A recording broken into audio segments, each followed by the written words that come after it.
Apple খেতে খেতে মনে হলো, বাহ, আপেলটা তো বেশ মিষ্টি, এটা থেকে চারা তৈরি করলে কেমন হয়।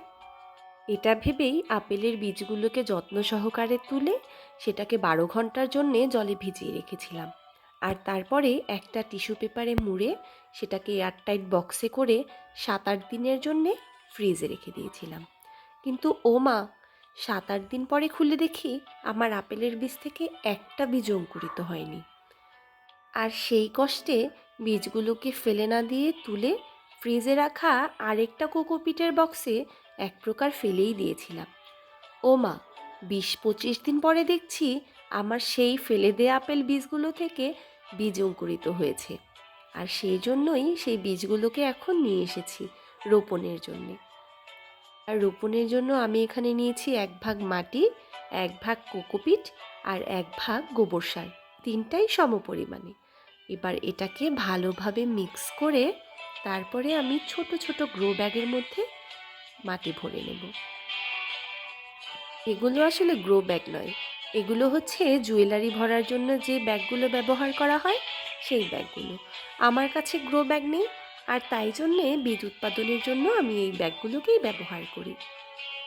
ব্যাস, মাটি ভরার কাজ সমাপ্ত।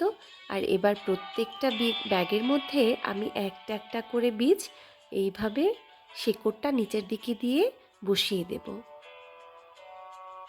আর সবগুলো বীজ বসানো হয়ে গেলে আমি উপর থেকেও হালকা করে একটু মাটি দিয়ে দেব। আর তারপরে এবার দিয়ে দিচ্ছি প্রত্যেকটাতে জল। জলটা আমি এখন এমন পরিমাণে দেব যাতে মাটিটা একদম ব্যাগের নিচের যেই শুকনো মাটিটা আছে সেই মাটিটা পর্যন্ত ভেজে। ব্যাস, জল দেওয়া শেষ। আর এবার অপেক্ষা এই বীজগুলো থেকে চারা উৎপন্ন হয় কি না সেটা দেখায়।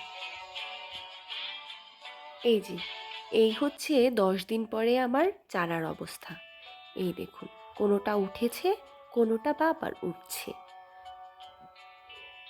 আমি কিন্তু জানি না যে এই গরমের দেশে আদতেই আপেল গাছ থেকে আপেল হবে কিনা। আর এই হচ্ছে বীজ বপনের 25 দিন পরে আমার চারার অবস্থা। আশা করছি গাছগুলো আরও ভালো হবে। আজ তাহলে এ পর্যন্তই। সকলে ভালো থাকবেন, সুস্থ থাকবেন। আর অবশ্যই ভিডিওটা কেমন লাগলো সেটা আমাকে কমেন্টে জানাতে ভুলবেন না।